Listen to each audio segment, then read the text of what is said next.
What is good, YouTube? Quinn Wade, basketball analysis, holding down analysisplayground.com while also listening to analysis while I'm giving y'all analysis for today. We're going to talk about free agency.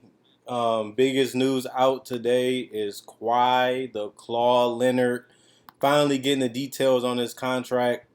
The contract will be with the Clippers, who he committed to play for years ago and has shown that he wants to stay with Paul George so far. With a 4-year, $176 million deal, the player option will be on the fourth year. He already signed a 2+1. He chose to opt out of his $36 million player option to become a free agent to get this extension. This is huge for the Clippers as they still have their franchise guy. They still have one of the top 10, top 5 players in the world under their belt. And they still have Paul George, who they just extended earlier last year. Well, actually late last year, but it was last year. And they have made it to the Western Conference Finals. They have changed the coach. I like what Ty Lue did. I like his adjustments. I like his confidence. And I like the way he utilizes lineups in his teams. And they still needed Kawhi Leonard to get to the finals, to be honest, but they gave it they all. They went out there and tried their hardest to win, and they just came up short to Phoenix. But nobody expected them to beat Phoenix once Kawhi Leonard wasn't healthy, and it was no surprise that they went home at the end of the day. But I wanted Kawhi Leonard to stay with the Clippers. Obviously, I made a video about that a couple weeks ago, and here he is. And we don't really know how the number is going to be per year until he can opt out in that fourth year. But it's good that they got what they wanted. They got his commitment. Obviously, he's going to miss majority of this year, is what people are saying. And if he does, they will still have two more potential healthy Kawhi Leonard seasons, and he will be locked up on those years. And then he has the ability to leave or sign another extension by opting out in year four and sign in longer or testing the waters and seeing if he want to go in a different direction. This is the team that he wanted to go to. This is the superstar co-star that he wanted to play with. This is where he wants to be, and it's close to home. And he is the face of this franchise. So it's amazing for him to show more commitment and to show that he don't regret his decision. And he proved it basically by signing this extension and even opting out to do it when he could have just opted in and just signed a longer one next offseason and more money probably too, depending if he did the 5 years. But he decided, to go with this one, which you can't really complain if you're a Clipper fan. And Kawhi Leonard, this is where he wants to play and this is where he wants to be at. He made the right decision by giving him a little bit more guarantee, but also flexibility, as he gets into his mid 30s and gives him the ability to pick and choose what he wants to do at that point. We don't know what's going to happen in the future. We don't know how this team is going to look in the future, but as long as they have Kawhi Leonard and other great players, they should be fine. The question is going to be, will he be able to bring them their first championship? That's going to be the question he's going to have to answer. And that's why, this team is going to be must-see TV, not just because of Kawhi Leonard and Paul George, but will they actually be able to win a title with an organization that just finally got to the conference finals for the first time ever? That's going to be a tough, difficult task because they're in the West. But he gave you a couple more years to get a couple more swings at it. We'll see if they get it done. Other news that I didn't make yesterday that I'm going to go down quickly today. Udonis Haslem. People feel like he's going to go out this way. People feel like he's going to go out with Dwight Howard and him tussling and doing stupidity. But he will agree to a 1-year, $2.6 million deal to come back with the Heat.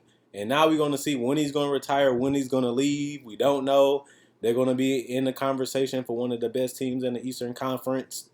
They're going to be in the conversation to be able to come out of the Eastern Conference if they stay healthy and everything goes their way. And Udonis Haslem will be alone for that ride. So we didn't see the last of him just yet, but it would have been hilarious if he would have went out like that. But obviously, I never cared about the argument. I never really cared about him retiring, honestly. But it was all false as he will be coming back with the Heat again.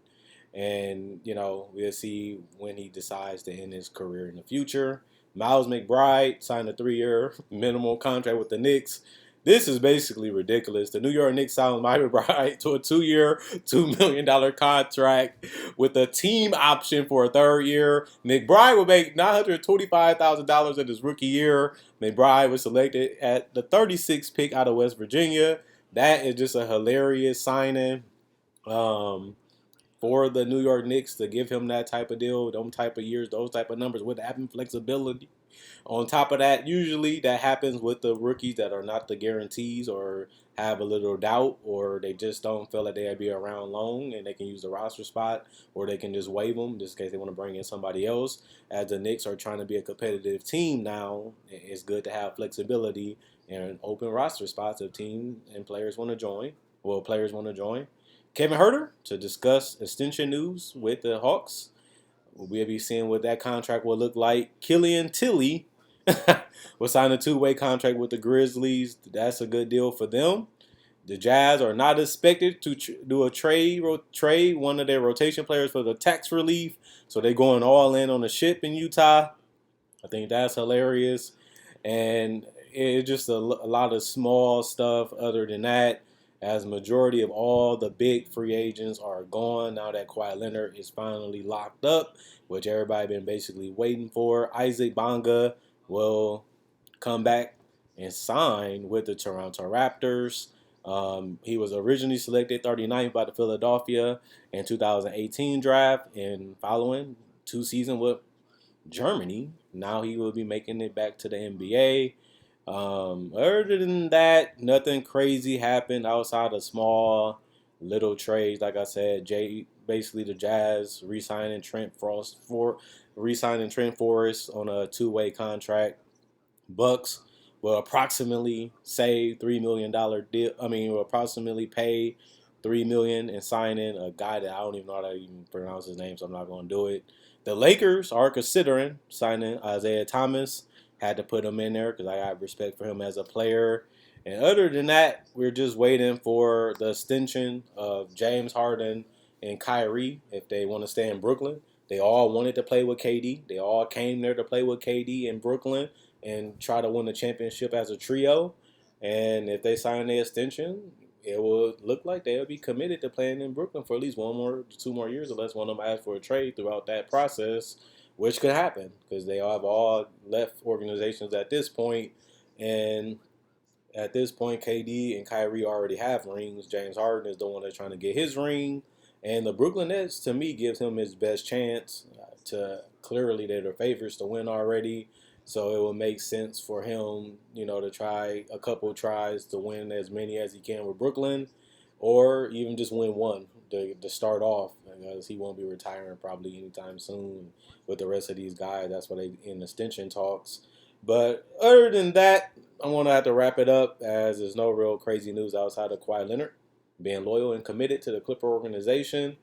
And we just waiting for more extensions. Laurie still hasn't been signed. We're still going to see what they're going to do with Kevin Herter. We're going to see what they do with Cam Reddish, as he's going to be up almost for one. We still want to know what the Cavaliers is going to do with Colin Sexton, as he hasn't been traded. I don't even hear rumors or nothing about him. Damian Lillard, I haven't mentioned that, has still not requested a trade. It seems like he wants to try out a season with Chauncey Billups and give him a chance to see what changes, to see what they can do different that Terry Stotts didn't do, which is fair. A lot of the roster is the same, but different coach, different philosophy, different style can, change a lot. So we should just give that a fair chance and see what happens with that. And on top of that, we also haven't seen